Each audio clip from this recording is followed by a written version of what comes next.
Imagine a weekend getaway, a romantic hike into the wilderness, promising escape and intimacy.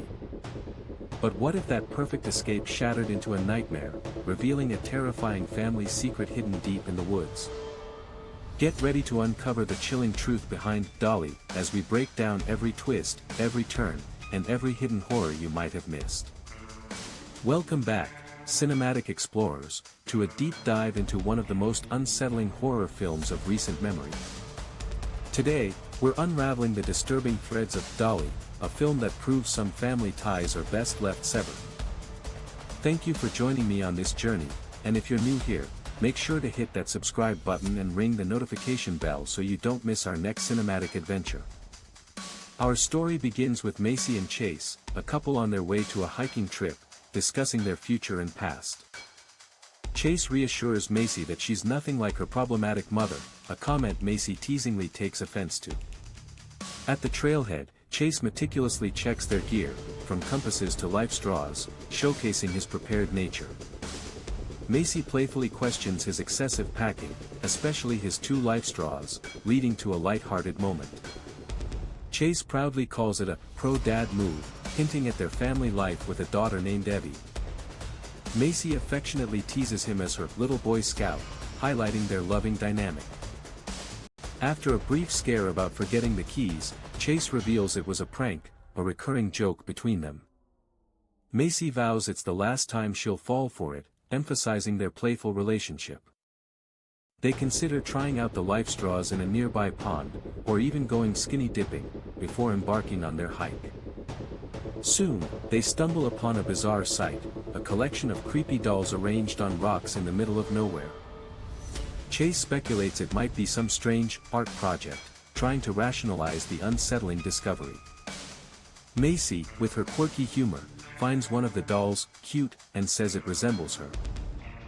She insists another doll, with purple eyes, looks exactly like Chase, calling the pair us. Chase is clearly creeped out and wants Macy to leave the dolls alone and not bring them along. Macy playfully tries to touch Chase with a doll, who recoils in disgust, calling them filthy doll hands. They eventually reach Chase's favorite spot, a beautiful scenic overlook he frequented in his youth. Macy is enchanted by the view, and they take pictures together, sending one to Evie. Their peaceful moment is interrupted by yet another strange discovery, a wooden, stick figure-like structure hanging ominously. Despite Macy's unease, Chase insists on investigating the creepy object, believing it's close by. Macy reminds him of his own Boy Scout rule to never leave the trail, but Chase dismisses it. He promises to be right back, using their personal ugga-mugga phrase as he heads off. Macy jokingly scolds him for breaking his own rules, unaware of the impending danger. Alone, Macy hears a distant sound and calls out, growing increasingly anxious as silence follows. Suddenly, a figure attacks her from behind, overpowering her despite her desperate screams. Macy calls out for Chase, but there's no answer, only her own terrified cries echoing through the woods. She struggles against her unseen assailant, pleading for help, her voice filled with raw terror. Macy fights desperately, but is eventually subdued, her pleas fading as she's dragged away. Macy wakes up disoriented in a dark, confined room, hearing a disembodied male voice guiding her to a wall. The voice explains she won't escape unless she lets you out, referring to a mysterious she. He warns Macy that she hears everything, adding to the sinister atmosphere. Macy questions the nature of the thing keeping them captive, but the voice offers no direct answer. The voice instructs her to find a big silver key which will allow him to do the rest. When Macy asks who he is and where she is, he cryptically tells her to just stay alive. He reveals that her predicament is a game and she'll have to play along. As the unseen sheep approaches, the voice ominously calls Macy her new doll. He urgently repeats his instruction to find that key as their captor draws near. A small girl, wearing a terrifying porcelain doll mask, enters the room. Macy tries to appease her, apologizing for some unknown transgression, fearing the girl's intentions. The girl offers Macy some water, but Macy, terrified, refuses it, not wanting to interact.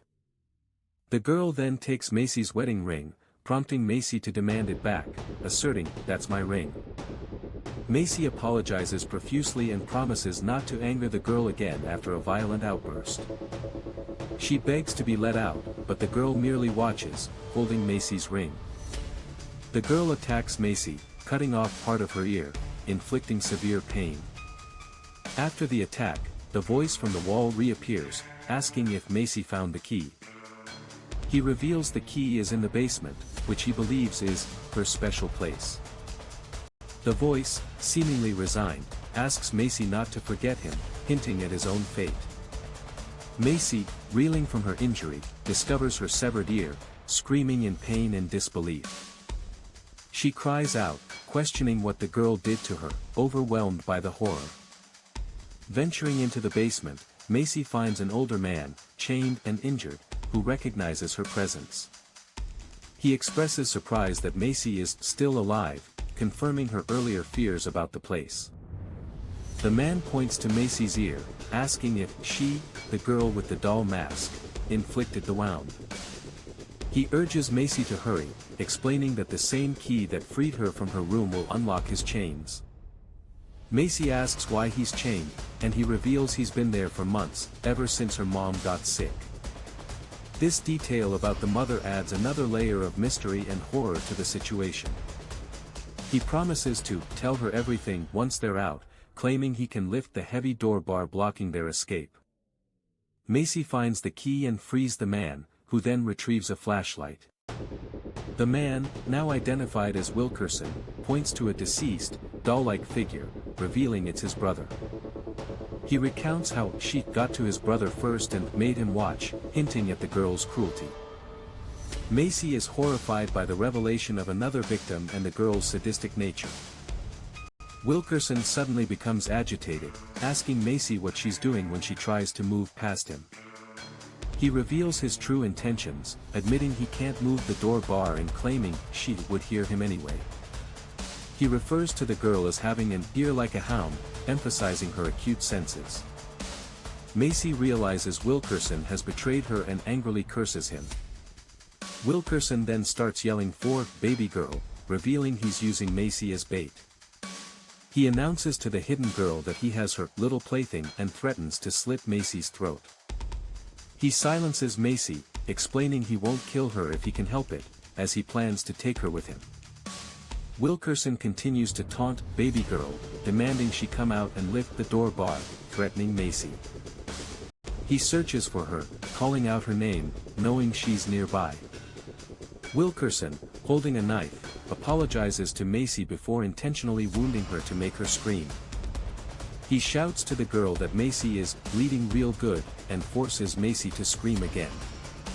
Wilkerson sadistically demands Macy to scream to further provoke the girl.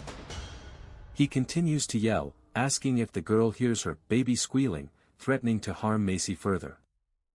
Wilkerson holds Macy, reiterating that he has your baby, using her as leverage. Suddenly, the girl, Dolly, appears, holding a shovel, and Wilkerson warns her to drop it. Dolly complies, dropping the shovel, and Wilkerson mockingly calls her a good girl. He reveals his long-standing resentment, stating he's not done with Dolly by a rocky country mile. Wilkerson taunts Dolly, saying she should have killed him and buried him with the others. He questions how long Dolly planned to keep him chained, revealing their deep, twisted family history. He asserts that despite their mother's illness or absence, it's still my house, implying a power struggle.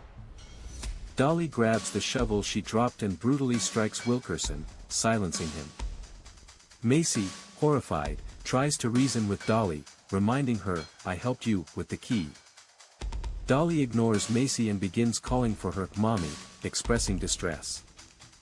She passionately declares her love for her mother, revealing the disturbing bond. Suddenly, Chase appears, battered and injured, and Macy, despite her own wounds, rushes to him. Macy is distraught by Chase's injuries, wondering what she did to him.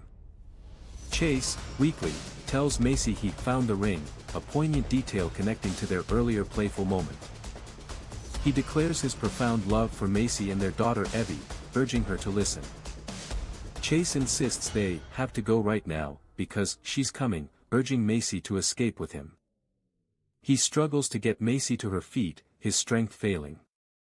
A woman, presumably Dolly's mother, emerges from the shadows and brutally beats Macy with a plank.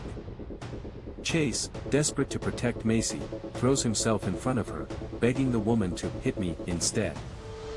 Macy screams at Dolly's mother, calling her a fucking monster as she watches Chase being beaten. The woman, Dolly's mother, chillingly states, "I never wanted to be a mother," revealing her cruel nature. Macy witnesses her mother beating Chase and screams in horror, unable to intervene. Macy, enraged and desperate, fights back against the mother, unleashing her fury. She screams for help, but no one is there to aid her. Later, a man, perhaps a hiker or rescuer, finds Macy, severely injured, and asks if she's okay. He speculates if a wild animal attacked her, unable to comprehend the true perpetrator. Macy struggles to speak, revealing it was a woman who attacked her. She clarifies it was a woman with a porcelain doll mask and a fucked up face. Macy, still terrified, warns him that she's coming right now, urging him to escape. The man tries to get Macy into his truck, promising to handle the situation. He soon encounters police officers, who confirm they got another victim. The police report a similar attack, someone in a doll mask, confirming Macy's story. The officers are frantic, urging everyone to get in the car, as the danger is still present. Dolly, maskless and consumed by rage, is seen in the woods, screaming "I fucking hate you," at an unseen figure. A country song begins to play, narrating the story of a mother and daughter. The lyrics describe the daughter's birth, her innocence, and the mother's initial promise to guide her. The mother's advice to her daughter includes, "Life ain't easy, love ain't free, and you reap what you sow." She teaches her that a real strong woman stands by what she's done. The song continues, detailing how the daughter grew up, found the wild side, and ran with a reckless crowd. She didn't hear her mama, becoming too damn proud, ignoring her mother's wisdom. The mother, despite her love, tells her daughter that love don't mean covering up what's real. She advises her daughter to make your bed, now lie in it strong, and do your time, learn right from wrong. The song fades into a voiceover, a band member, one of the Baby Boys, thanking the audience. He comments on the performance, asking if Macy makes it home after all that. He describes Dolly as having a real bee in her bonnet and being a bad seed. He hints that there's something else going on in that house with their family. The speaker confirms a sequel, Dolly 2, implying the horrors are far from over. The scene shifts to police officers discussing a recovered body, Wilkerson told. They mention only a little bit of him was found, indicating the severity of the attack. Crucially, they confirm a woman out there was wearing a doll mask, corroborating Macy's account. And there you have it, the full, harrowing story of Dolly, a film that blurs the lines between family, madness, and pure terror. The ending leaves us with chilling questions about Dolly's future, her mother's role, and the true extent of their twisted legacy. What do you think happened to Macy and Chase? Did the mother orchestrate everything, or is Dolly truly the bad seed? Let me know your theories and thoughts in the comments below. I love reading your insights. If you enjoyed this detailed explanation, please give this video a big thumbs up, share it with a friend, and don't forget to subscribe for more movie recaps and explanations. Hit that notification bell so you're always in the loop, and until next time, keep exploring the darker corners of cinema.